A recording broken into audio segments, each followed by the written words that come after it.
Welcome students. So today's video I'm recording from the institute. So maybe there might be some kind of a voice disturbance, but I will make sure that everything goes smooth. So today students we are going to develop a program, and this is a program in which basically it is going to be a game, okay, a dice roll game. So there will be two players. I'll just read out what exactly it is. So in this project, what we are going to do is we are going to create a program that plays the game that is a dice roll game, in which two players take turn rolling a single six-sided dice. As you might be aware of that the dice has six sides, and every side has a number starting from 1 to 6. So the rules are as follow. Okay, what are the rules? The rules are a player repeatedly rolls the dice until one of the events occur. So what are the events? So the player will continuously will roll the dice until one of the events will occur. The first event is the player chooses to stop rolling. So basically what we need to do is we need to ask the user after rolling the dice whether wants to continue or not. Okay. If he says yes, he or she, then the player will continue to roll the dice. That's the first event. But if he says no, he or she says no, then the turn will go to the player 2 in that case. Second case is the player rolls a 1. Okay, the player rolls a 1. So basically if he gets 1, in that case the turn is going to go to player 2. And also what we need to do is every player, when he rolls the dice and he continues to roll the dice, so we are going to gather all those values. So we're going to keep a total value of all that. Okay, so but if it is 1, that won't be added to the total. Okay, we won't add that to the total, and simply the turn will go to the player 2. Player 2 also will continue with the same thing. We are going to ask after every roll of dice, we are going to ask the player whether he or she wants to continue. If he says yes, the player is going to continue. Whichever player will achieve the total that we actually accumulate, that is the total. So if that total goes beyond 20, equal to 20 or beyond 20, that particular player is going to win the game, and that is the rule. Okay, so there might be certain kind of validation also with that we might need to do. And if the player has entered y and n, so y basically will represent yes and n will represent no. So there might be certain validation if the user has entered the right value or not. But for this particular program I'm going to keep it very simple. We're assuming that the user is going to enter the right input. Okay, so we require a module, and the name of the module is the random module. Why do we require this random module? Is because we require a value of the dice. So when we roll a dice, we get a value, we get a random value between 1 to 6. This particular module is going to do the same thing for us. How does this work like? I'm going to just tell you. Okay, so we require to import a module, and name of this module is the random module, as you can see out here. So import random, and there is a method. Now this is a module, okay, just like the math module that we have learned, this is also a module. And then these modules have methods. Random module also has a method, and the method that we are going to use is the random int, that is called as rand int module. The method I meant to say. Okay, so for example, if I say value is equal to random dot, and I say rand int. Okay, so it will ask you for two values to pass to this particular method, that is the min value and the max value. So if I say 1 comma 6, okay, 1 comma 6, so what is this going to do is it is going to generate a value between 1 and 6, including 1 and 6, understand it, inclusive of 1 and 6. So any number between 1 and 6 it is going to generate, and that value we are going to receive in the variable that is value. Now this is just a name of the variable that I have given. You can give any name. So this particular module is basically used to generate a number. Okay, So it will generate a number between 1 to 6, including 1 and 6, and will return that value. So this is going to solve our purpose, that is rolling the dice. So it will generate a number between 1 to 6. So every time we run this, okay, for example, if I run this print value, and now if I run this, I will get different values every time I run this program. Okay, you can see that the number that got generated is 3. Now if I run this again, and now you can see it's 1. Now if I run this again, now it's 1 again, and then it is 3, 3, 5. You can see this value is getting changed out here. Sometimes the values are same, but these are actually random. We cannot predict that. Okay, 1. So we have this, and you can see that now it is 4. So 1, 3, 5, 4, all these values we are getting it. Okay, so this is how a random function basically works. Now let us develop the program, and we need to make use of nested loops. Nested while loop we are going to make use of it. Okay, so let us begin. We are not going to make use of any functions as such, because we have not learned about functions if this is for class 11, and for class 12 we have learned functions, but we are not going to make use of functions out here. So let us begin with the program, and I will write a simple program. I will keep the things pretty simple. So first thing is a while loop I require, which will go for infinite. That's the first step. And inside this while loop I need, or before this while loop I need certain variables, and the variable will be player1 colon total is equal to 0, and player2 total is equal to 0. So this is going to collect the total for player 1, and this is going to collect the total for player 2, and we are going to start with player 1. Okay, looks good. And now what we need to do is we are going to have a while loop, and I will say while player 2 is less than 20. Now why I have given this condition is because this is basically for player 1. Let me just give that comment out here. So for player 1, this is for the player 1, but for player 1 this loop we are going to enter in this particular loop only when player 2's total is less than 20. If not, which means player 2 total is basically equal to or greater than 20, in that case player 2 has won the game. Okay, and that's the reason I'm giving this condition. So we will enter in this particular loop, in this nested while loop, only when the player 2 total is less than 20, means the game is still on basically. Okay, this is what it actually means. Now let us move forward. Oh, let me just have this.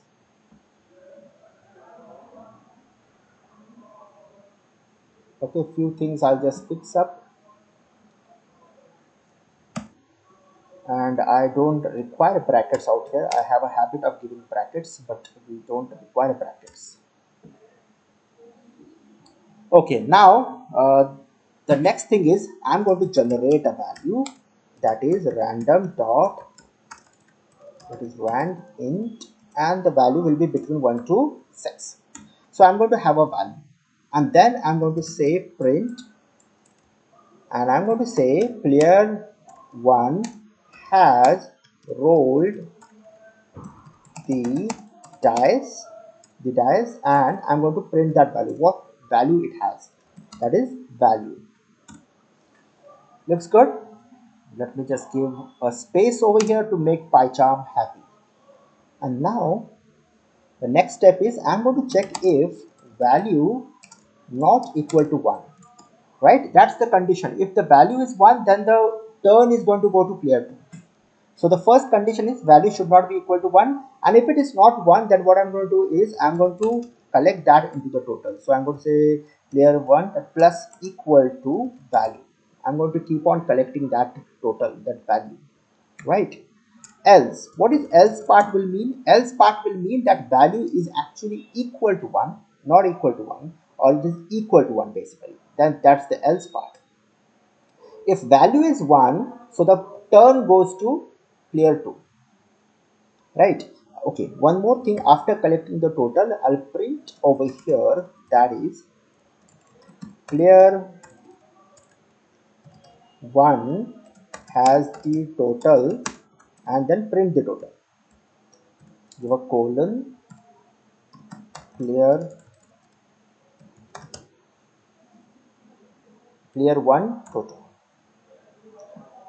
Else I'm going to print that I'm going to print the what was the value that's we will give it to the user, that the this is going to print the value of the rolled dice. So I just need to print the value, the message that the turn goes to player 2, something like this. And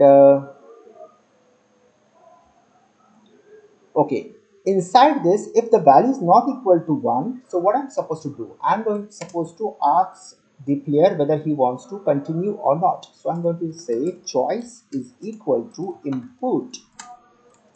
I'm going to say enter your acha, do you want to continue? Do you want to continue? And I'm going to say y/n and colon, right? I'm going to collect that, and so I will say if choice is equal to y, then I'll just continue the loop. Which loop? This innermost while loop. Continue the innermost while loop. Else what I'm going to do is I'm going to break the loop. So this while loop, this innermost while loop will break, or it is going to continue. Either of the condition will get executed. And so if it is not equal to 1, I'm going to display the total. Then I'm going to ask whether the player wants to continue. If he says yes, it is going to continue. So from here again it jumps up out here. Else we are going to break that loop. Once the loop breaks out here, what is going to happen is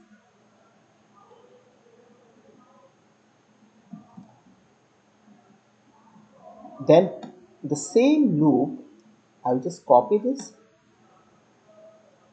and paste it. I'm going to paste it over here. That's the indentation. And then this is the loop for the player 2, and certain changes I need to make. For player 2, I'm going to check whether player 1's total is less than 20 or not.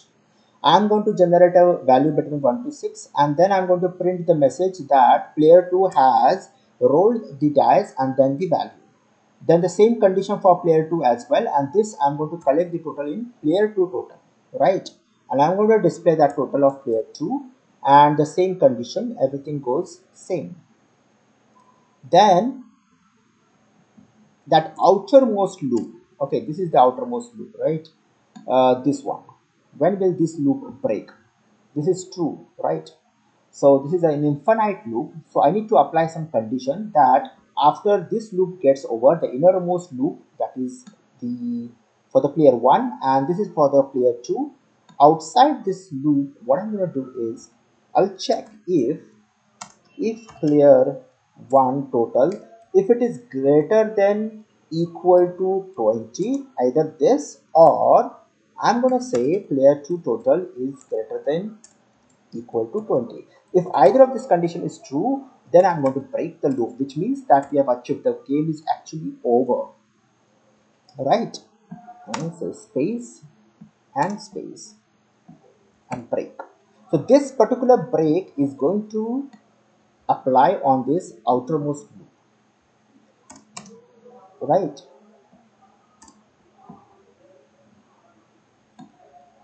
And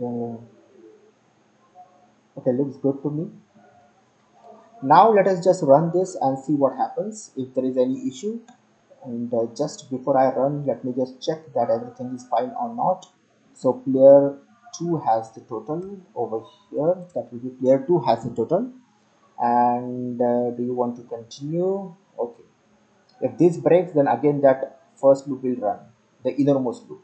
And now I have run this code and the output is out here in front of you.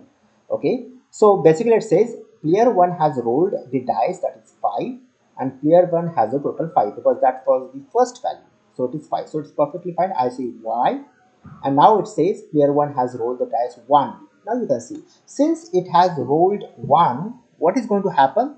The turn will go to player 2. So you can see the message that the turn has gone to player 2, and then player 2. Now I have not changed that value, so let me just bring this down, and player 2 has a total. Okay, again it was player 1. What went wrong?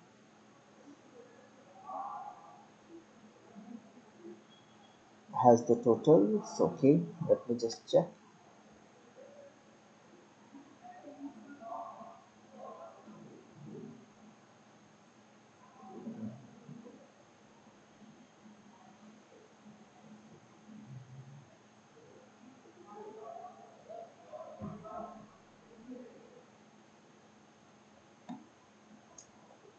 Since player 1 has rolled the dice, it was 1, then again it went for player 1, so it did not break, I suppose. So let me just check.